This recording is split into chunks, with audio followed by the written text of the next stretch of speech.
Hi masters, for you మీకోసం ఛానల్కి స్వాగతం సుస్వాగతం. ముందుగా మన జగద్గురువైన బ్రహ్మర్షి పితామహ పత్రిజీ గారికి, మన గురుమాతకి నా ఆత్మ ప్రణామాలు మాస్టర్స్. ఓకే మాస్టర్స్, ప్రతిరోజు మన ఛానల్లోని ధ్యానం, స్వాధ్యాయం, సజ్జన సాంగత్యం జరుగుతుంది మాస్టర్స్.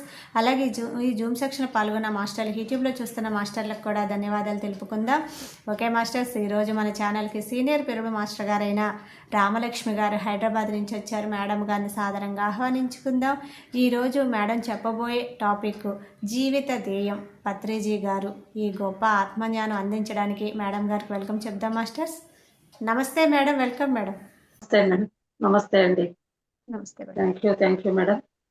మరియు జూమ్ ఛానల్ వారికి ఆత్మ ప్రణామాలండి. అలాగే మిగిలిన కార్యకర్తలంతా అందరికీ కూడా ఆత్మ ప్రణామములు తెలియజేసుకుంటున్నాను మాస్టర్స్. థ్యాంక్ యూ అండి, నాకు ఈ అవకాశం ఇచ్చినందుకు థ్యాంక్ యూ వెరీ మచ్. అలాగే జూమ్లోని సభ్యులందరికీ కూడా ఆత్మ ప్రణామములు, ధన్యవాదాలండి. ముందుగా మనందరి గురువైనటువంటి బ్రహ్మర్షి పితామహ పత్రిజీని, స్వర్ణమాలమును, వారి యొక్క చైతన్యాన్ని, వారికి అనంత కోటి కృతజ్ఞతలను మరియు వందనములను, ఆత్మ ప్రణామములను సమర్పించుకుంటూ వారి యొక్క చైతన్యాన్ని మన ఈ వేదిక మీదకి ఆహ్వానించుకున్నాం మాస్టర్స్. థ్యాంక్ యూ అండి. ఈరోజు నేను చెప్పబోయేది పత్రిజీ గారిది జీవిత ధ్యేయం అన్నమాట.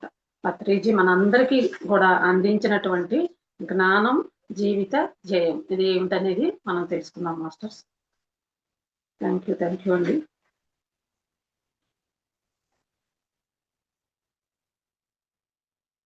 జీవిత ధ్యేయం.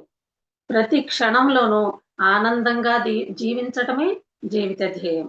కలిమిలోనైనా, లేమిలోనైనా, ఆశలోనైనా, నిరాశలోనైనా, మరి కష్టంలోనైనా, సుఖంలోనైనా, అవమానంలోనైనా, మానంలోనైనా కూడా, మరి పుట్టుకలోనైనా, మరణంలోనైనా కూడా అన్ని పరిస్థితుల్లోనూ ఆనందంగా జీవించగలగాలి.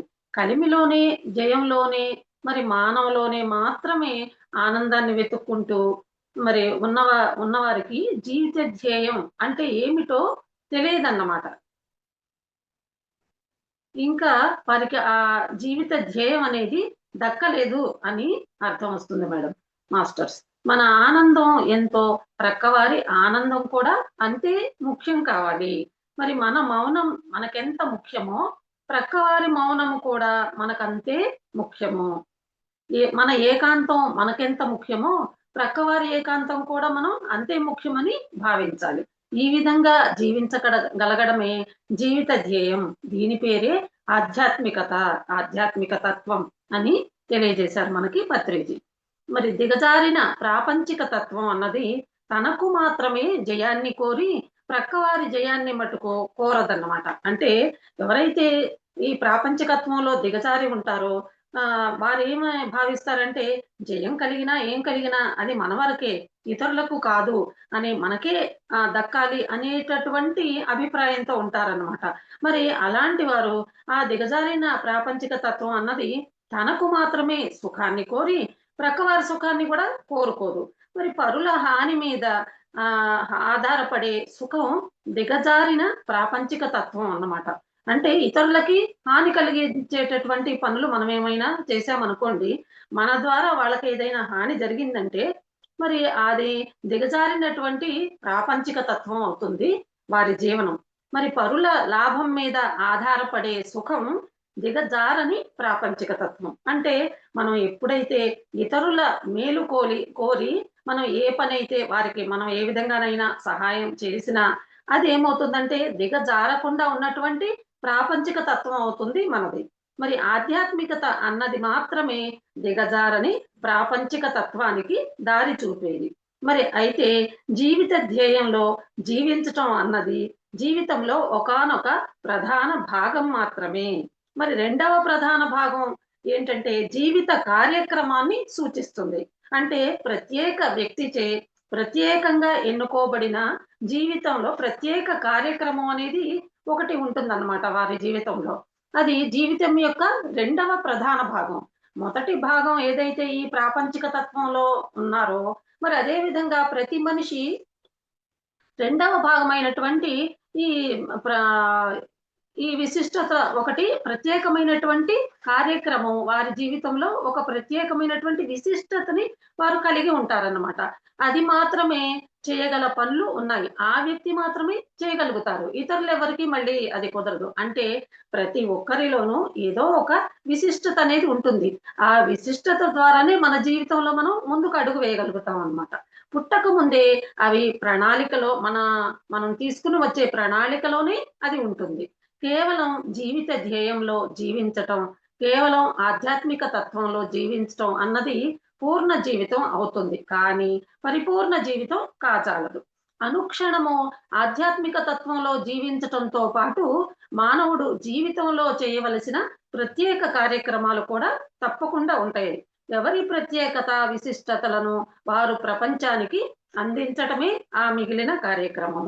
ఇప్పుడు ఎప్పుడైతే రెండవ ప్రధాన భాగం ఉంది, మనలో ఒక విశిష్టత ఉంది అని మనం తెలుసుకుంటామో, అప్పుడు ఆ ప్రత్యేకత విశిష్టతల్ని మనం ఈ ప్రపంచానికి అందించగలగాలన్నమాట. ఆ విధంగా అందించటమే మన యొక్క తరువాత కార్యక్రమము. ఉదాహరణకి బిస్మిల్లా ఖాన్ అనుక్షణం ఆనందంగా జీవించటం అనేది ఆయన ఆధ్యాత్మికత. మరి అయితే చక్కని షెహనాయి సంగీతాన్ని ప్రపంచానికి అందించటం అనేది ఆయన జీవిత ప్రత్యేక కార్యక్రమం. అలాగే గాంధీజీ అనుక్షణం ఆనందంగా జీవించటం అనేది ఆయన ఆధ్యాత్మికత. అయితే విలక్షణ రీతిలో స్వాతంత్రోద్యమ సమరాన్ని సాగించటం అనేది ఆయన జీవితంలో ప్రత్యేక కార్యక్రమం అన్నమాట. అదే విధంగా మదర్ తెరిసా అనుక్షణం ఆనందంగా జీవించటం అనేది ఆమె ఆధ్యాత్మికత అయితే, చక్కని సహనంతో, కరుణతో, ప్రేమతో మరి అనాథలకు, వృద్ధులకు, రోగులకు అందరికీ కూడా విశేషమైనటువంటి సేవలను అందించింది ఆవిడ. కాబట్టి అది ఆమె జీవితంలో రెండవ ప్రధాన కార్యక్రమం అన్నమాట. కేవలం ఆనందంగానే జీవిస్తూ మన వంతు విశిష్టత లేకపోతే జీవితానికి పరిపూర్ణత రాజాలదు. జీవిత ధ్యేయం పూర్ణత్వాన్ని, జీవిత కార్యక్రమం పరిపూర్ణత్వాన్ని మనకు అందిస్తుంది. జీవిత ధ్యేయం వ్యక్తిగతమైందైతే గనక జీవిత ధ్యేయం మనకి మనం ఇచ్చుకునేదన్నమాట. ఆ వ్యక్తిగతం అనేది ఏదుందో అది మనకి మాత్రమే సొంతమవుతుంది. అయితే జీవిత కార్యక్రమం మనకు మనం ఇచ్చుకునేదే కాకుండా ప్రపంచానికి కూడా మనం అందిస్తాము ఆ విషయంలో. ఈ విధంగా ఆధ్యాత్మికత లేక జీవిత ధ్యేయం లేదు. ఏదేని రంగంలో ప్రత్యేక కృషి లేక జీవిత విశిష్టత లేదు. ప్రపంచంలో రకరకాల మనుషులున్నారు. మరి బొత్తిగా జీవిత ధ్యేయం, జీవిత విశిష్టత లేనివారు శైశవాత్మలు. జీవిత ధ్యేయం మృగ్యమైన జీవిత విశిష్టత ఎవరికైతే ఉంటుందో వాళ్ళు ఆర్ధపూర్ణులు అని అంటారు వారిని. అంటే జీవిత ధ్యేయం ఉన్న జీవిత విశిష్టత లేని వారు ఎవరైతే ఉంటారో వాళ్ళు పూర్ణులు అని చెప్పబడతారు. అంటే జీవిత ధ్యేయం ఉంటుంది. కానీ ఈ రెండవ భాగమైనటువంటి ఆ విశిష్టత ఏదైతే ఉందో ఆ విశిష్టత లేని వాళ్ళు పూర్ణులుగా చెప్పబడతారు. మరి జీవిత ధ్యేయంలోనూ, జీవిత విశిష్టతలోనూ కూడా రెండింటిలోనూ విశేషంగా ఎవరైతే విరాజిల్లుతూ ఉంటారో వారు పరిపూర్ణులుగా చెప్పబడతారు. జీవిత ధ్యేయం అన్నది కేవలం ధ్యానం ద్వారానే సిద్ధిస్తుంది. మేడం మీరు ఇటు తిప్పు ఉన్నారు. స్క్రీన్ ఇటు తిరిగిందండి. కరెక్ట్ ఉందా మీకు? కరెక్ట్ గానే ఉందా మీకు? ఓకే. ప్రాపంచిక జీవితం, ఆధ్యాత్మిక జీవితం. మనిషికి 2 రకాల జీవితాలున్నాయి. అవి ఒకటి ప్రాపంచిక జీవితం, 2 ఆధ్యాత్మిక జీవితం.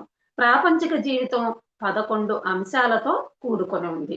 అవి ఏంటంటే, ఒకటి 5 జ్ఞానేంద్రియాలు, 5 కర్మేంద్రియాలు, ఇంకొకటి మనస్సు. ఆధ్యాత్మిక జీవితం 3 అంశాలతో కూడుకొని ఉంది. అవేమిటంటే బుద్ధి, దివ్య చక్షువు, ఆత్మ. ఈ విధంగా ప్రాపంచిక జీవితం బాగుండాలంటే ఆధ్యాత్మిక జీవితం బాగుండాలి. మరి ప్రాపంచిక జీవితం బాలేదు అంటే వారి ఆధ్యాత్మిక జీవితం కూడా బాగలేనట్లే. ఆధ్యాత్మిక జీవితం 100కి 100 పాళ్ళు బాగుంటే ప్రాపంచిక జీవితం 100కి 100 పాళ్ళు తనంతట తానే బాగుంటుంది. మరి ప్రాపంచిక జీవితం నుంచి ఆధ్యాత్మిక జీవితంలోకి వెళ్ళాలంటే తాబేలు తన కాళ్ళు, చేతులు మరి తనలోకి ముడుచుకుని ఉన్నట్లుగా మన కర్మేంద్రియాలను, జ్ఞానేంద్రియాలను, మనస్సుని ముడుచుకుని కూర్చోవడాన్ని ధ్యానం అని అంటాం అన్నమాట. ఇంద్రియాల్లో ముఖ్య ఇంద్రియమైనటువంటి అంతర్ ఇంద్రియమైన మనస్సును ముడుచుకోవాలంటే దానికి మార్గమే శ్వాస మీద ధ్యాస. మరి ప్రాపంచిక జీవితం నుంచి ఆధ్యాత్మిక జీవితంలోకి ఉన్న ఏకైక వారధి ధ్యానం. ఏ పూజ, ఏ వ్రతము, ఏ యాత్ర ఆ వారధి కాచాలదు. అంటే ప్రాపంచిక జీవితం నుంచి మనం ఆధ్యాత్మిక జీవితంలోకి ప్రవేశించాలంటే ఉన్న ఒకే ఒక్క వారధి ఏంటంటే ధ్యానం. అంతేకాని ఏ పూజ, వ్రతము, మరి తీర్థయాత్రలు ఇవేవి మనల్ని ఆ స్థితికి తీసుకురాలేవన్నమాట. రామనామం జపిస్తుంటే ప్రాపంచికంగా జీవిస్తున్నట్లే లెక్క. తల్లి నామంతో జీవించడం ఎంత ప్రాపంచికమో, రామనామంతో జీవించడము అంతే ప్రాపంచికం. మరి తల్లి స్మరణ, భర్త స్మరణ, పిల్లల స్మరణ, వీటికి రామస్మరణ, జీసస్ స్మరణ, అల్లా స్మరణకి తేడా ఏమీ లేదు. అన్నీ మనం కానటువంటి స్మరణలే అవన్నీ కూడా. అంటే ఆధ్యాత్మిక జీవితం అంటే ఎవరి స్మరణను వారు చేయడం అన్నమాట. ఆధ్యాత్మిక జీవితం అంటే ఆత్మస్మరణ, ఆత్మలో ఆత్మగా జీవించడము అన్నదే ఆధ్యాత్మిక జీవితం. మరి స్పిరిచువల్ లైఫ్ అంటే నేను అన్న దానితో నేను అన్నది నేనుగా జీవించడం అన్నమాట. నేను అన్నది తెలుగు పదము, ఆత్మ అన్నది సంస్కృత పదం. నేను అన్నదే ఆత్మ, ఆత్మ అన్నదే నేను. ఇక్కడ ఆత్మ అన్నదే సర్వశక్తిమయం, ఆత్మ అన్నదే సర్వయుక్తిమయం, మరి ఆత్మ అన్నదే సర్వముక్తిమయం అని చెప్తున్నారండి. ఆత్మలో జీవిస్తేనే మనం శక్తివంతులం అయ్యేది. మరి ఆత్మతో జీవిస్తేనే యుక్తివంతులం అయ్యేది. మరి ఆత్మతో జీవిస్తేనే ముక్తివంతులము అయ్యేది. ప్రాపంచిక జీవితాలలో ఎన్నెన్నో సమస్యలు, బాధలు, కష్టాలు, అర్థం కానివి, అవగాహనకు అందనివి ఉంటాయి. ఆధ్యాత్మిక జీవితమే అన్ని సమస్యలకు ఉన్న ఏకైక పరిష్కార మార్గం. ఆధ్యాత్మిక జీవితమే అన్ని ప్రాపంచిక కష్టాలని, ప్రాపంచిక బాధల్ని తీర్చేటటువంటి ఏకైక మార్గం అన్నమాట.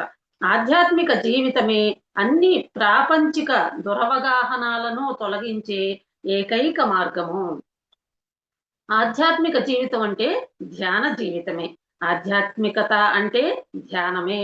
ధ్యానం అంటే శ్వాస మీద ధ్యాస. ఆత్మగా ఆత్మతో జీవిస్తున్నప్పుడు, అపారమైన ఆత్మశక్తిని గ్రహించినప్పుడు ఉత్తేజితమయ్యేదే దివ్య చక్షువు. దివ్య చక్షువు అంటే దివికి సంబంధించిన చక్షువు.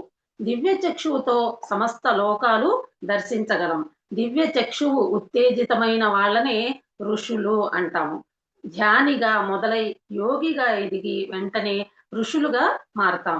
మరి దివ్య చక్షువుతో ఎన్నో గత జన్మల విషయాలు తెలుసుకుంటున్నప్పుడు, మహర్షిగా వెలిగి సృష్టిలోని అన్ని విషయాలు తెలుసుకున్నప్పుడు బ్రహ్మర్షిగా, సిద్ధుడిగా రూపొందుతాం. మరి దివ్య చక్షువు ద్వారా బ్రహ్మర్షిత్వము, సిద్ధత్వము వచ్చిన తర్వాత ఆ యొక్క దివ్య జ్ఞానం వెలుగులో ప్రాపంచిక జీవితాన్ని సకల సుఖ సౌఖ్యాలతో, సమయ స్ఫూర్తితో, క్షణక్షణ జాగరూకతతో, క్షణక్షణ విచక్షణ జ్ఞానంతో జీవించడాన్ని బుద్ధి కలిగి ఉండడం అంటాం అన్నమాట. అంటే దివ్య చక్షు ద్వారా బ్రహ్మర్షిత్వము, సిద్ధత్వము ఇవన్నీ వచ్చిన తర్వాత ఆ యొక్క దివ్య జ్ఞానం వెలుగులో ప్రాపంచిక జీవితాన్ని అన్ని రకాల సుఖాలతోనూ, సమయ స్ఫూర్తితో, క్షణక్షణం జాగరూకతతో, విచక్షణ జ్ఞానంతో జీవిస్తూ ఉంటాం అన్నమాట. బుద్ధి కలిగి ఉండడం అని అంటాం అన్నమాట. దీన్ని బుద్ధి కలిగి ఉండడం అన్నది జీవుడి యొక్క పరమోత్కృష్ట దశ. బుద్ధి ఉన్నవాడిని బుద్ధుడు అంటాము. మరి ధ్యాన ప్రసాదం ఏదైతే ఉందో అది ఆత్మ. ధ్యాన ప్రసాదం అనేది దివ్య చక్షువు. మరి దివ్య చక్షువు ప్రసాదం బుద్ధి జ్ఞానం. మరి బుద్ధి ప్రసాదమే సరి అయిన ప్రాపంచిక జీవితము. అది ఆత్మ ద్వారా మనము ధ్యానము చేస్తాము ఆత్మకి. మరి ఆ ధ్యాన ప్రసాదం ఏంటి అంటే అది దివ్య చక్షు అన్నమాట. ధ్యానం చేయగా చేయగా దివ్య చక్షువు మనకి ఉత్తేజితం అవుతుంది. ఆ దివ్య చక్షు ప్రసాదం ఏంటంటే బుద్ధి జ్ఞానం మనకి అలవడతాయి అన్నమాట. దాని నుంచి ఆ బుద్ధి ప్రసాదం ఏదైతే ఉందో దాని నుంచి మనం సరి అయినటువంటి ప్రాపంచిక జీవితం జీవించుతాం అన్నమాట. అందరికీ ధ్యాన బోధ చెయ్యడమే ఓ బుద్ధుడి లక్ష్యం. మరి అంతకన్నా వేరే ఏది ఏ బుద్ధుడు చెయ్యడు. అంతకన్నా ఏ బుద్ధుడు చెయ్యగలిగింది, చెయ్యవలసింది కూడా ఏదీ లేదు. పిరమిడ్ మాస్టర్లందరూ కూడా బుద్ధుళ్ళు. మరి ప్రపంచం అంతా బుద్ధుళ్ళమయం కావాలి, ప్రపంచం యావత్తు బుద్ధిమయం కావాలి అని పత్రిజీ చెప్తున్నారండి ఇక్కడ. చూసే చూపును బట్టే మనం చూడబడేది ఉంటుంది. అంటే తనకు తాను సేవించుకోవడం లేక మనిషి తనకు తాను సేవించుకోవడం లేక ఉద్ధరించుకోవడం అన్నది ధ్యాన సాధన చేయడం ద్వారానే జరుగుతుంది. మరి తాను ఇతరులకు సేవ చెయ్యాలి, సహాయం చెయ్యాలి అని అనుకుంటే ధ్యాన శాస్త్రాన్ని ఇతరులకు నేర్పడం ద్వారా చేయగలుగుతారు. అది ఇతరులకి సేవ మనం వారికి కూడా ధ్యాన సాధన అనేది నేర్పిస్తే గనక వారు ఆ విధంగా వారి జీవితంలో ముందుకు నడుస్తారు. మనం ఆ విధంగా వారికి నేర్పడం ద్వారా మనం ఒక ఆత్మ జ్ఞానంలో వారిని ముందుకు జరిపినట్లు అన్నమాట. మరి దేవుడు ఎక్కడ అంటే మానవులు 7 స్థాయిల్లో లేదా 7 స్థితులలో ఉంటారు. 7 శక్తి కేంద్రాలు మూలాధారం, స్వాధిష్టానం, మణిపూరక. ఈ దిగువ స్థాయి చక్రాల ప్రభావంలో వ్యవహరించే వ్యక్తులు లౌకిక ప్రవర్తనులై ఇంద్రియాల ప్రభావంలో ఉంటారు. అంటే మూలాధారం, స్వాధిష్టానం, మణిపూరకం ఈ దిగువ స్థాయి చక్రాల ప్రభావంలో ఎవరైతే ఉంటారో అలాంటి వ్యక్తులు లౌకిక ప్రవర్తనుల ఇంద్రియాల ప్రభావంలో ఉంటారన్నమాట. మరి ఇంద్రియాలను ఆశ్రయించి బాహ్య ప్రపంచంలో దేవుడు ఎక్కడో కనిపిస్తాడు అని తీర్థాలు, గుడులు, గోపురాల్లో వెతుకులాడుతూ ఉంటారు. దానికోసం ఎంతో శ్రమ పడతారు, ఎంతో శక్తిని వినియోగించాల్సి వస్తుంది. పూజలు, పునస్కారాలు, నోములు, వ్రతాలు వంటి వాటిలో తన శక్తిని, సమయాన్ని వృధాగా ఖర్చు పెట్టుకుంటూ పోతారు. మరి రెండవ రకం మనుష్యులు ఎగువ 3 చక్రాల్లో వ్యవహరిస్తారు. అంటే అనాహత, విశుద్ధ, ఆజ్ఞ చక్రాల ప్రభావంతో ఇంద్రియాలను బహిర్ముఖం చేయడం వల్ల ప్రయోజనం లేదని తెలుసుకుని అంతర్ముఖం చేసుకుని దేవుడు లోపలే ఉన్నాడని విశ్వసిస్తారన్నమాట. అంటే ఈ రెండవ రకం మనుషులు ఎలా ఉంటారంటే ఎగువ చక్రాల్లో ఎగువ 3 చక్రాలు అంటే అనాహత, విశుద్ధ, ఆజ్ఞా చక్రాలు అన్నమాట. ఈ చక్రాల ప్రభావంతో ఇంద్రియాలని బహిర్ముఖం చేయడం వల్ల ప్రయోజనం లేదని తెలుసుకుని అంతర్ముఖంగా వాటిని నియంత్రించుకుంటూ దేవుడు లోపలే ఉన్నాడని విశ్వసిస్తారన్నమాట. కానీ ఎన్ని ధ్యానాలు చేసినా, సుకర్మలు చేసినా, సుబోధలు విన్నా వారికి దైవతత్వం అంతుపట్టకుండానే మిగిలిపోతుంది. మరి వెదుకులాడేవాడు దేవుడు అంటున్నారు. ఇక్కడ ఇక 3వ స్థాయి వారు సహస్రారంలో వ్యవహరిస్తారు. దేవుడు బయట లేడు, లోపల లేడు, ఈ వెదుకులాడేవాడే దేవుడు. దేవుడు కావాలని దేవులాడేవాడే దేవుడు. మరి నేనే ఆ దైవం అని గుర్తిస్తారు. దైవం అన్నది నాలో, నీలో సర్వత్రా వ్యాపించి ఉన్న అనంత విభూతిగా తెలుసుకుని సర్వం నేనే అయినప్పుడు ఇక కోరుకునేది కూడా ఏది లేదు అని నిర్మల చిత్తులై తమలో తామే చిన్మయ స్థితిలో ఆనందంతో నిండి ఉంటారు. మరి బయట ఏది ఎలా ఉన్నా ఆత్మస్థితిలో తృప్తులై ఆనందితులై ఉండగలుగుతారు. ఈ దేహం నేను ధరించిన ఒక వస్త్రం లాంటిది, దేహస్థమైన ఆత్మయే దైవం అని తెలుసుకుని ఉంటారన్నమాట. మరి చూపును బట్టే చూడబడేది కూడా ఉంటుంది. లోపం అన్నది మనకి బాహ్యంలో లేదు, అది మన లోపలే ఉంది. మన దృష్టి వికృతమైనప్పుడు మనం చూసే ప్రతి వస్తువు వికృతంగానే కనిపిస్తుంది. మరి పచ్చకామెర్ల వాడికి లోకమంతా పచ్చగా కనపడుతుంది. ఏ రంగు కళ్ళద్దాలు పెట్టుకుంటే ప్రపంచమంతా ఆ రంగులోనే గోచరిస్తుంది. అది మన దృష్టి లోపమే కానీ వస్తులోపం కాదు కదా. మరి మనం దయ్యమైతే లోకంలో అంతా దయ్యాలుగానే కనిపిస్తారు. మరి మనం దేవుడిలా ఉంటే లోకమంతా దేవతా స్వరూపంగానే కనిపిస్తుంది. మరి మన దృష్టిని బట్టే మనం గోచరించే దాని స్వభావం ఉంటుంది. దాని సహజ స్వభావం ఏదైనా దాని యొక్క ప్రభావం మాత్రం మనకు సంబంధించినంత వరకు మనకు ప్రత్యేకంగా ఉంటుంది. అంటే మన దృష్టి ఏ విధంగా ఉంటుందో మన గోచరించే దాని స్వభావం ఉంటుంది కదా దృష్టిని బట్టి. మరి దాని సహజ స్వభావం ఏదైనా గానీ, దాని యొక్క ప్రభావం మాత్రం మనకి సంబంధించినంత వరకు మనకి ప్రత్యేకంగానే ఉంటుందన్నమాట.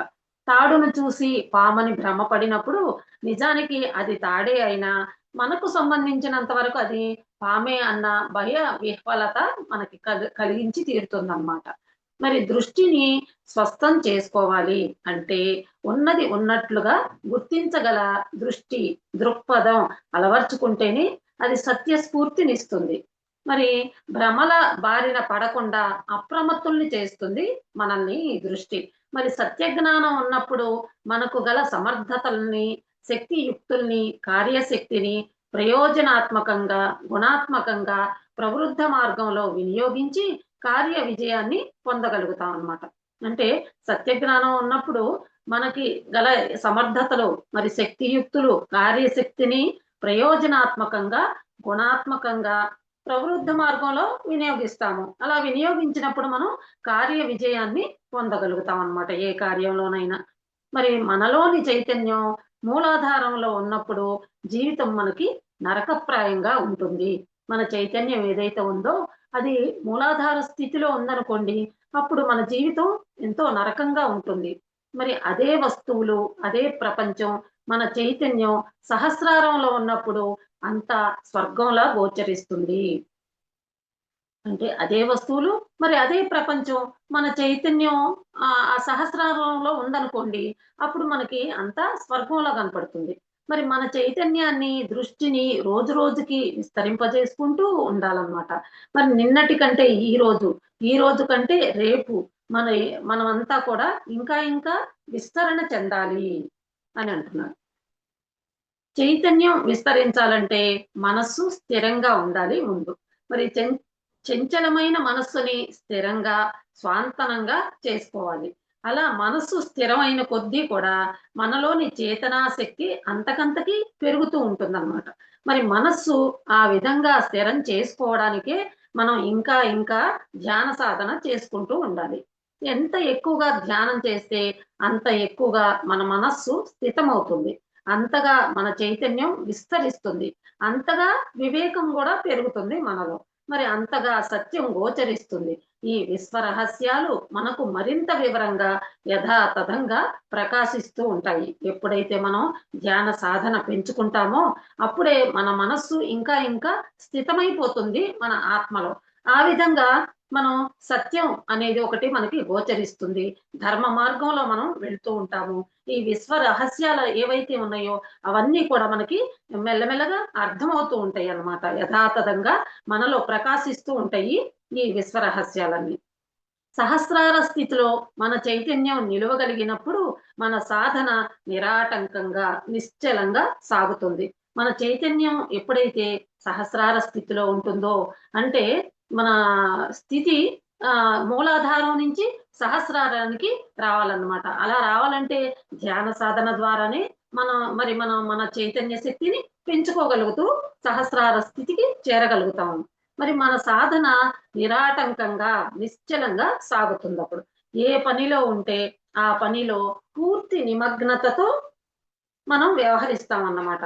ఆ పనికి పూర్తిగా మనం సహకరిస్తాము. ఏ పని మనం చేయాలనుకుంటున్నామో అందులోనే నిమగ్నమై ఆ కార్యాన్ని మనం విజయవంతం చేసుకుంటాము. మరి regular practice makes you fighting fit అన్న మాదిరిగా మన ధ్యానం పెరిగిన కొద్దీ మన మనస్సు ఇంకా ఇంకా ఏకాగ్రమవుతూ ఉంటుందన్నమాట. మన చూపు, మాట, చేతలు అన్నీ మధురమవుతాయి. సృష్టి అంతా కూడా సౌందర్యమయం, శివమయం అవుతుంది. ఇక మన బంగారు భవిష్యత్తుకి తోడ్పడే మాటల్ని మనం మాట్లాడతాం. మన మాటలే మనకు వరాల మూటలైనా, శాపాల ఊటలైనా. మరి మాటల చేత మన్నన చేసి వరంబులిత్తురు దేవతల్ అన్నట్లుగా మన నోటి మాటే మన వ్యక్తిత్వం యొక్క చిరునామా అన్నమాట. మనం ఏ విధంగా మాట్లాడతామో అది మంచిగా గాని, చెడుగా గాని మాట్లాడుతూ ఉంటాము. అలా మాట్లాడినప్పుడే మన వ్యక్తిత్వం ఏంటనేది ఇతరులకి, ఎదుటి వ్యక్తులకి అర్థమైపోతుంది మన మాట ద్వారా. మరి మన దృష్టిని బట్టి మన విఘ్నతను బట్టి మన మాటలు, మన చేతల్ని బట్టి మన జీవిత విజయాలు, మరి మన సంబంధాలు, మన సాధనలు, మన ధర్మాలు, స్వభావాలు, ఇవన్నీ ప్రభావాలు ఆధారపడి ఉంటాయన్నమాట. అది మన మనం ఏ విధంగా మాట్లాడుతున్నాము, మన వాక్కు ఎలా ఉంది, మన చూసే దృష్టి ఎలా ఉంది, దాన్ని బట్టే మన మాటలు, మన చేతలను బట్టి మన జీవిత విజయాలు ఉంటాయన్నమాట. మనం ఏ విధమైనటువంటి పనులు చేస్తూ ఉన్నామో దాన్ని బట్టే మనం జీవితంలో విజయాలు సాధించడం అనేది ఆధారపడి ఉంటుంది. మరి మన ధర్మాలు, స్వభావాలు, ప్రభావాలు అన్నీ కూడా దాని మీదే ఆధారపడి ఉంటాయి. ఒక వైదికుడు సుమధుర రాగాన్ని వీణపైన ఎలా అయితే మీటుతూ ఉంటాడో, పలికిస్తూ ఉంటాడో, ఒక బుద్ధుడు తన మాటను తన పెదవుల వెంట ఆ విధంగా పలికించ పలికించ అందరినీ అలరిస్తాడనమాట పలికించి. మనల్ని మనం ఒక మురళిగా మలుచుకుని దైవత్వం అనే కృష్ణాధరాలపై నిలుపుకోగలిగినప్పుడు ఆ మురళి నుంచి దివ్య రాగాలు పలుకుతాయి. మనల్ని మనం ఒక మురళిగా మలుచుకోవాలని చెప్తున్నారు ఇక్కడ. అప్పుడు దైవత్వం అనేటువంటి ఈ కృష్ణాధరాలపై నిలుపుకోగలిగినప్పుడు ఆ మురళిని మనం ఎప్పుడైతే మన అధరాలపై నిలుపుకోగలుగుతామో ఆ అధరాల్ని దైవత్వంగా చెప్తున్నారన్నమాట. ఆ మురళి నుంచి అప్పుడు దివ్య రాగాలు పలుకుతా ఉంటాయి. మరి చైతన్యాన్ని ధ్యాన సాధన ద్వారా ఉద్దీపింప చేసుకుంటూ మనకు ఉద్దేశించిన ప్రత్యేక సృష్టి కార్య కృషీవలత్వాన్ని నిశ్చలంగా నిరుపమానంగా మనకు మనం సంతృప్తి చెందగలిగిన విధంగా నిర్వహించుకుంటూ ముందుకు సాగిపోతూ ఉండడమే జీవన పరమావధి. అదే అంటే చైతన్యాన్ని ధ్యాన సాధన ద్వారా ఉద్దీపింప చేసుకుంటూ ఉండాలి అని మనకి ఉద్దేశించినటువంటి ప్రత్యేక సృష్టి కార్య కృషీవలత్వాన్ని నిశ్చలంగా నిరుపమానంగా మనకి మనం సంతృప్తి చెందగలిగినటువంటి విధంగా నిర్వహించుకుంటూ పోయినప్పుడే మనం ముందుకు సాగిపోతూ ఉంటాము. అలా ఉండడమే జీవన పరమావధి అని చెప్తున్నారు ఇక్కడ. తప్పు పట్టడము అన్నింటికన్నా పెద్ద తప్పు. ప్రపంచంలో రకరకాల మనుష్యులున్నారు. మొట్టమొదటగా మానవ శరీరంలో ప్రవేశించిన వారు ఉన్నారు. మానవ శరీరంలో ప్రవేశించి 10 జన్మలు, 20 జన్మలు, మరి 40 జన్మలు, 100 జన్మలు తీసుకున్న వాళ్ళు కూడా ఉన్నారు. 500 జన్మలు తీసుకున్న వాళ్ళు ఉన్నారు. వీళ్ళందరి స్వభావాలు ఒకే రకంగా ఉండవు. మొట్టమొదట్లో తమోగుణ ప్రధానిగా వస్తాడు. ఒక ఆత్మ వస్తుంది భూమి మీదకి. మరి మానవుడు ఆ విధంగా వస్తాడు. కొన్ని జన్మలు తీసుకున్న తర్వాత మెల్లమెల్లగా ఆ గుణం మారిపోతూ రజోగుణ ప్రధానిగా తయారవుతాడు. ఆ తర్వాత మెల్లమెల్లగా మారుతూ సత్వగుణ ప్రధానిగా వస్తాడు. ఆ తర్వాత ఇంకా మెల్లమెల్లగా మారుతూ నిర్గుణి అయిపోతాడు అన్నమాట. అంటే రకరకాల గుణ సంశయాలలో కూడి ఉన్నారు మానవులు. మరి రకరకాల ఈ మానవుల కార్యక్రమాలు ఏ విధంగా ఉంటాయి అంటే ఒకే రకంగా ఉంటాయా? ఉండవు. రకరకాల గుణ సంచయాలు గల మానవుల బహిర్కార్యకలాపాలు కూడా ఆ గుణాలకు తగినట్లుగానే ఉంటాయి అన్నమాట. రకరకాలుగా ఉంటాయి. ఒకరి కార్యకలాపాలు ఇంకొకరి చేసేటటువంటి కార్యకలాపాలకి సంబంధమే ఉండదు. ఏకం కాజాలవు, అది అసంభవం అని చెప్తున్నారు ఇక్కడ. మరి ఒకానొక తమోగుణ ప్రధాని అయిన వాడి కార్యకలాపాలు ఆ గుణానికి సంబంధించినవిగా పూర్తిగా ఆ గుణానికే అంకితమై ఆ గుణానికే ప్రతిరూపమై ఆ గుణానికే ఛాయ అయి ఉంటాయి. అంటే తమోగుణంలో ఉన్నటువంటి మానవుడు ఎవడైతే ఉన్నారో అతను చేసే కార్యకలాపాలు అతని గుణానికి అంటే ఆ తమో గుణానికి సంబంధించినటువంటివిగా మాత్రమే ఉంటాయన్నమాట. ఆ గుణానికే అంకితమై ఆ గుణానికే ప్రతిరూపంగా కనపడుతూ ఉంటాయి అన్నమాట. అలాగే ఒక రజోగుణ ప్రధాన అయిన వాడి కార్యకలాపాలు రజోగుణ ప్రధానమై ఉంటాయి. ఒకానొక తమోగుణ ప్రధాని అయిన వాడి కార్యకలాపాలు ఒకానొక తమోగుణ ప్రధాని అయిన వాడితో ఒకే విధంగా ఉండచాలవు. ఏ వంట తింటే చేతికి ఆవాసనే కలుగుతుంది. మరి టమోటా వంట చేసుకుని తింటే చేతికి కాకరకాయ వాసన వస్తుందా? అలాగే మనం అంతరంగా ఏ గుణాన్నైతే కలిగి ఉంటామో మనం చేసేటటువంటి బహిర్కార్యకలాపాలు కూడా ఆ గుణానికి సంబంధించినవిగానే ఉంటాయి అన్నమాట. అంతేకాని వేరే గుణానికి సంబంధించినవిగా ఉండవు. అది అసంభవం అని చెప్తున్నారు ఇక్కడ. అలాగే ఒకానొక రజోగుణ ప్రధాని అయిన వాడి కార్యకలాపాలు ఒకానొక సత్వగుణ ప్రధాని యొక్క కార్యకలాపాలుగా ఉండజాలవు. ఈ సత్వగుణ ప్రధాని యొక్క కార్యకలాపాలు ఎలా ఉంటాయి? అతడు చక్కటి సంగీతం వింటాడు. మరి చక్కగా భజనలు చేస్తాడు. లేకపోతే చక్కగా ఆటపాటల్లో ఉంటాడు. రజోగుణ ప్రధాని పాలిటిక్స్ లో ఉంటాడు. మరి వాడికి కావాల్సింది అదే అన్నమాట. అలాగే ఒక సాత్విక గుణ ప్రధాని యొక్క కార్యకలాపాలు ఒక నిర్గుణి యొక్క కార్యకలాపాలలాగా ఉండవు. అంటే ఇక్కడ మానవుడు మానవుడు ఏ గుణాన్నైతే కలిగి ఉంటాడో ఆ గుణానికి అనుసరించే అతను చేసేటటువంటి కార్యకలాపాలు ఉంటాయన్నమాట. ఇప్పుడు తమో గుణంలో ఉన్నారు ఎవరైనా. ఆ తమో గుణంలో ఉన్నవారు ఎలా ఉంటారు? ఎప్పుడు నిద్రపోతూ ఉంటారు. ఎప్పుడు ఆహారాన్ని తీసుకుంటూనే భుజిస్తూనే ఉంటారు. వారికి అదే పని అన్నమాట. ఏ కార్యకలాపాలు, ఏ పని, ఏ కర్మ చేయకుండా ఉంటారన్నమాట వాళ్ళు. అదే విధంగా ఇప్పుడు అతన్ని చూడగానే మనం అతను చేసే కార్యాలు అతనిలో ఉన్నటువంటి ఆ గుణాలను బట్టే మనం గుర్తించొచ్చు. ఇతను తమో గుణంలో ఉన్నటువంటి వ్యక్తి అని. అదే విధంగా ఇప్పుడు రజో గుణంలో ఉన్న అతను ఏంటంటే అతనిలో ఈ అరిషడ్ వర్గాల యొక్క ప్రభావం ఎక్కువగా ఉండి మరి ఇతరుల మీద కోప్పడము, మరి లేకపోతే పాలిటిక్స్ లో వ్యవహరిస్తూ అక్కడ ఉన్నటువంటి వారి మీద పరుషంగా మాట్లాడడము, కొట్లాడటం లాంటివి ఇలాంటివి గుణాలని కలిగి ఉంటారనమాట ఈ రజోగుణంలో ఉన్నటువంటి వారు. మరి వాళ్ళు అదే విధంగా మరి ఆ కారము, ఉప్పు, కారము ఇలాంటివన్నీ కూడా ఎక్కువగా తీసుకుంటూ ఉంటారు. అలా తీసుకున్న వాళ్ళలో కూడా ఈ విధమైనటువంటి కొట్లాట్లు అనేటువంటి ఆ గుణాన్ని వారు కలిగి ఉంటారనమాట ఈ రజోగుణంలో ఉన్నవారు. మరి మీ కార్యకలాపాలు మీ స్వధర్మం యొక్క మూసపోసిన పరిఛాయలు అని అన్నమాట. మీ గుణం ఒక రకంగానో కార్యం ఒక రకంగానో ఉండడం అనేది అసంభవం అవుతుంది. ఈ గుణం అనేది అంత త్వరగా మారుతుందా? మారదు. ఎంతో మెల్లిమెల్లిగా మారుతూ ఉంటుంది. కనుక ఎవరి కార్యకలాపాలను కూడా నిందించడము ఎవ్వరు ఎంత మాత్రము అస్థికత లేని వాళ్ళం మనం. ఎవరిని కూడా మనం నిందించకూడదన్నమాట. ఎందుకంటే చిన్న పాప లాంటి ఆత్మ అలానే నడుస్తుంది. కొన్ని జన్మలే ఎత్తారు. 50 జన్మలు ఎత్తలేరు. అంచేత అలానే ఉంటారు.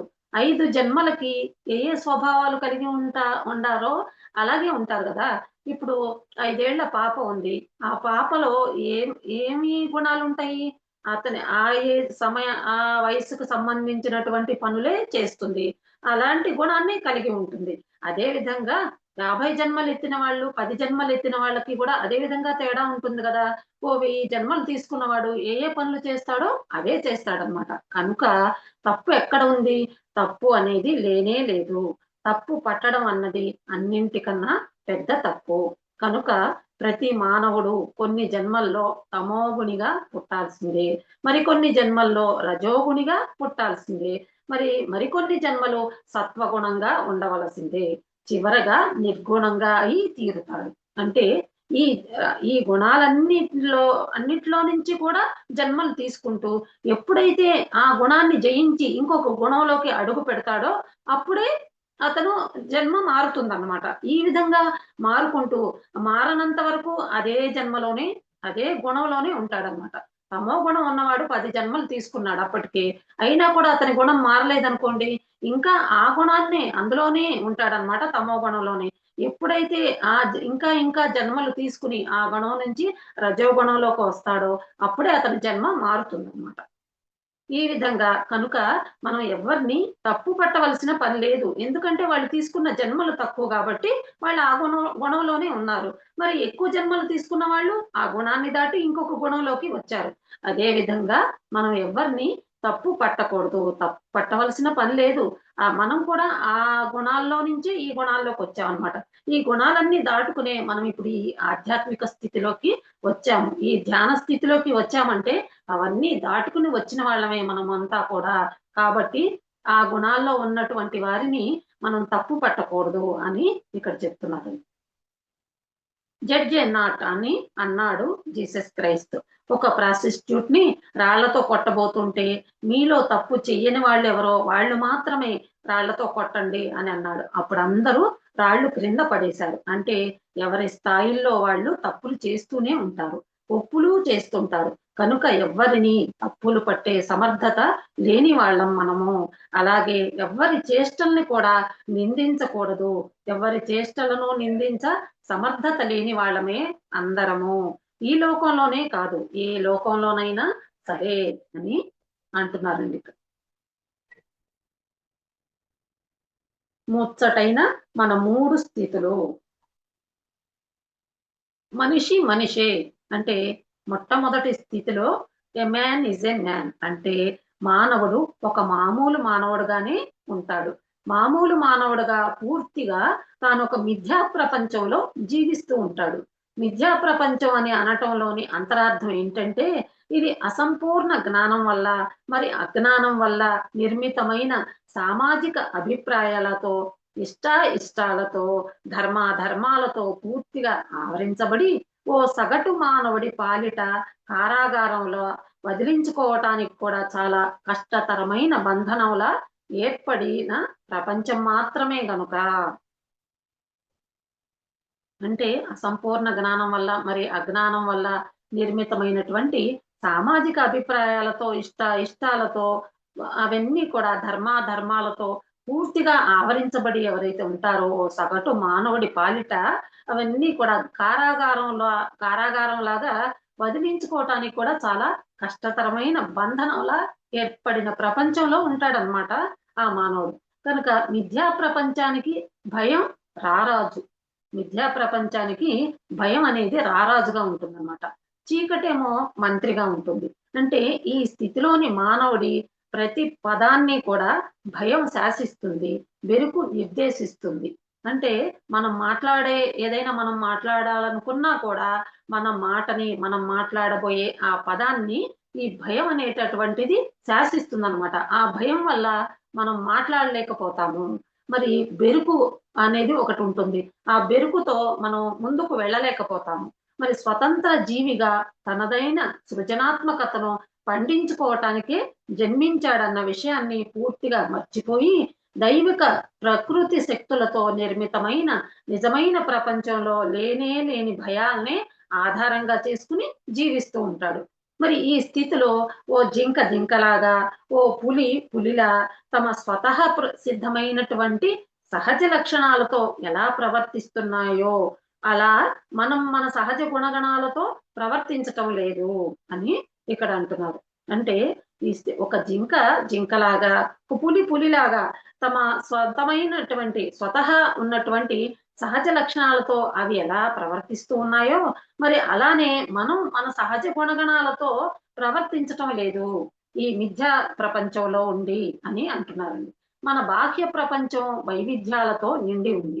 మరి మనం ఏ విధంగా ప్రవర్తించినప్పటికీ ఆ బాహ్య ప్రపంచాన్ని పూర్తిగా సంతృప్తి పరచలేము అనే కనీస జ్ఞానాన్ని విస్మరించి ఈ స్థితిలోనే మనం అహర్నిశలు ఆ మిథ్యా ప్రపంచం మెప్పు కోసం శ్రమిస్తూ, తపిస్తూ ఆంతరంగిక సత్యరూపమైన ప్రపంచాన్ని వదిలిపెట్టి అకారణ దుఃఖంతో అయోమయంగా కాలాన్ని గడిపేస్తున్నాం అన్నమాట. అంటే బాహ్య ప్రపంచం ఎన్నో వైవిధ్యాలతో నిండి ఉంటుంది. మరి మనం ఏ విధంగా ప్రవర్తించినా కూడా ఆ బాహ్య ప్రపంచాన్ని మనం పూర్తిగా సంతృప్తి పరచలేమన్నమాట. అనే కనీస జ్ఞానాన్ని కూడా విస్మరించి ఈ స్థితిలోనే మనం అహర్నిశలు ఆ మిథ్యా ప్రపంచం కోసమే, ఆ ప్రపంచం మెప్పు కోసమే మనం జీవిస్తూ, శ్రమిస్తూ ఉంటాము. మరి ఆంతరంగిక సత్యరూపమైనటువంటి ప్రపంచాన్ని వదిలిపెట్టేసి అకారణ దుఃఖంతో అయోమయంగా కాలాన్ని గడిపేస్తున్నాం అన్నమాట.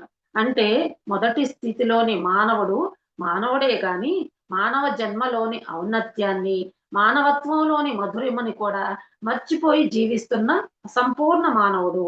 మరి ఇలాంటి దుఃఖభాజనమైన అసంపూర్ణమైన మొదటి స్థితిని తన చైతన్యపు సహజ అంచుల వరకు అనుభవించిన తర్వాత మానవుడికి అసలు ఈ ఆంతరంగిక గందరగోళం ఏమిటో, తాను ఎంత శ్రమించినా ప్రశాంతతను, ఆనందాన్ని ఎందుకు పొందలేకపోతున్నాడో, మొత్తంగా అసలు తానెవరో తెలుసుకోవాలి అనేటటువంటి జిజ్ఞాస మొదలవుతుంది.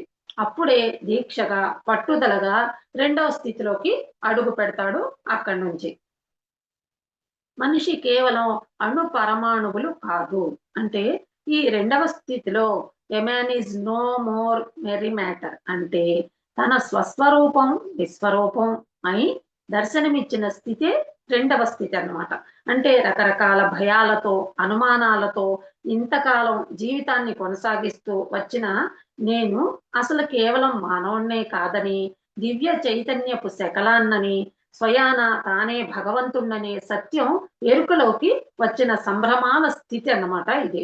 ఈతి బాధల అనుభవాలతో అలసి సొలసి ఉన్న మానవుడు తనకు ఏ పరిమితులు, ఆంక్షలు లేనటువంటి చైతన్యాన్ని అని తెలుసుకున్న స్వాంతనలో కొంతకాలం సేదదీరుతాడనమాట.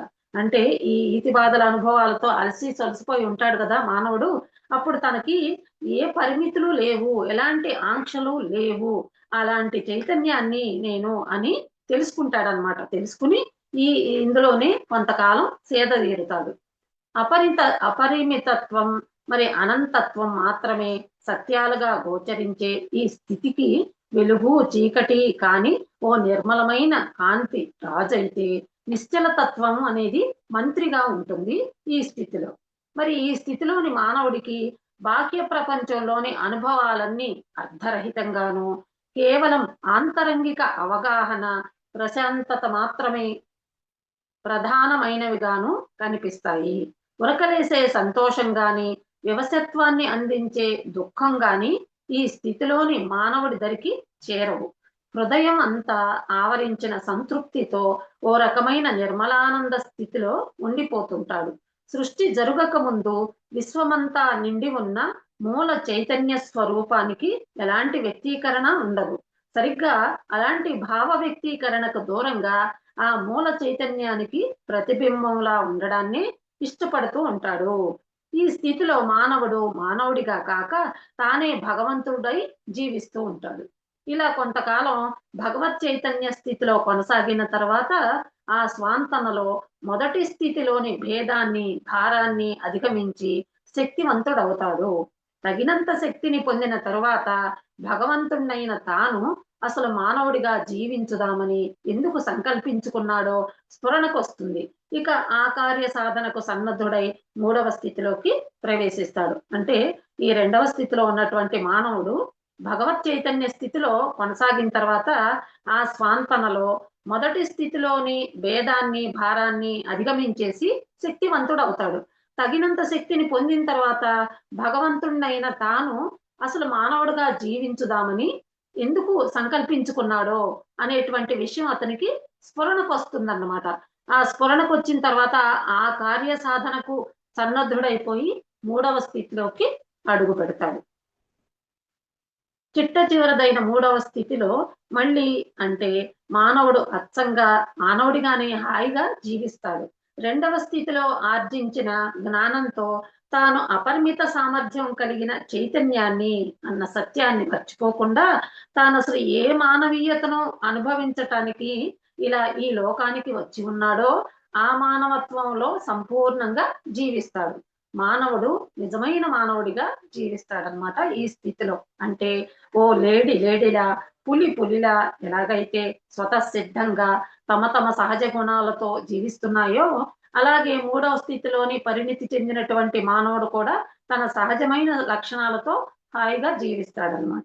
ఈ మూడవ స్థితికి కోటి సూర్య ప్రకాశితమైన ప్రచండ తేజస్సు సామ్రాజ్యాధినేతగా పరిపాలిస్తే సునిశిత బుద్ధి మంత్రిగా వ్యవహరిస్తుంది. ఈ స్థితిలోని మానవుడిలో జీవితోత్సాహం ఉరకలేస్తూ ఉంటుంది. జీవించే విధానం సాహసోపేతంగా ఉంటుంది. ఆంతరంగిక సందేశంగా ఏ అనుభవాన్ని అయితే బలంగా కోరుకుంటున్నాడో ఆ అనుభవాన్ని అందిపుచ్చుకోవటంలో ఎలాంటి భయాలకి సందిగ్ధాలకి కూడా అవకాశం ఇయ్యడనమాట. తాను ఎలా భగవంతుడో తన తోటి వారు సైతం అలాగే భగవంతులు అన్న జ్ఞానంతో ఉన్నవాడు గనక ఆ అనుభవాన్ని అందిపుచ్చుకోవటంలో తోటి దైవాంశల వ్యక్తిగత ప్రయోజనాలకి భంగం కలగకుండా మాత్రం జాగ్రత్త వహిస్తాడు. మిగిలిన తప్పు ఒప్పులకు అలాగే మంచి చెడులకు అతీతంగా ప్రవర్తిస్తూ శరవేగంతో పొంగురొత్త అనుభవాలను అందిపుచ్చుకుంటూ నిత్య నూతనంగా జీవితాన్ని సాగిస్తూ ఉంటాడు. మనం ఇలాంటి మూడవ స్థితిలో జీవించిన తర్వాతనే ఈ భూమి మీదకు జన్మ తీసుకుని వచ్చిన అసలైన ప్రయోజనం సంపూర్ణంగా నెరవేరుతుందన్నమాట. ఇంకా ఆలస్యం ఎందుకు, అసలు సిసలైన పరిపూర్ణ మానవులుగా జీవించి పొడమి తల్లిని పులకరింపచేద్దాం రండి అని పత్రిజీ మనకి ఈ విధంగా బోధిస్తూ ఉన్నారండి.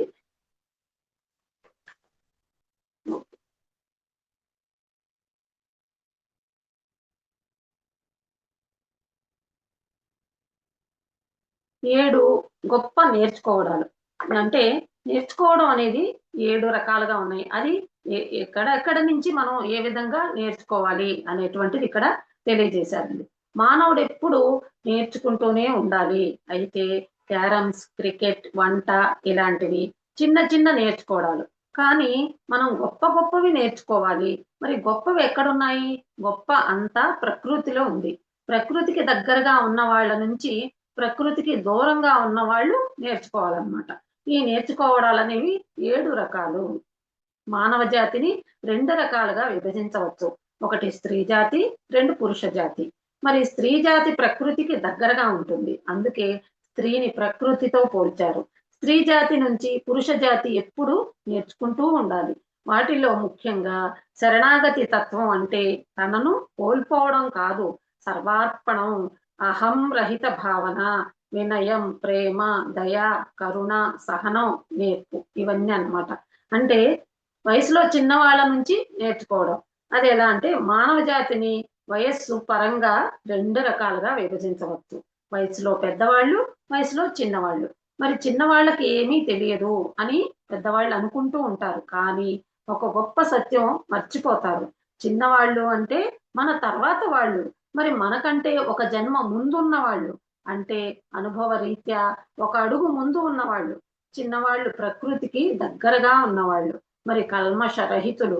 చిన్నవాళ్ళ నుంచి వస్తున్న ప్రతి మాట కూడా చాలా విలువైనది. కనుక పెద్దవాళ్ళు చిన్నవాళ్ళ నుంచి సదా నేర్చుకుంటూ ఉండాలి.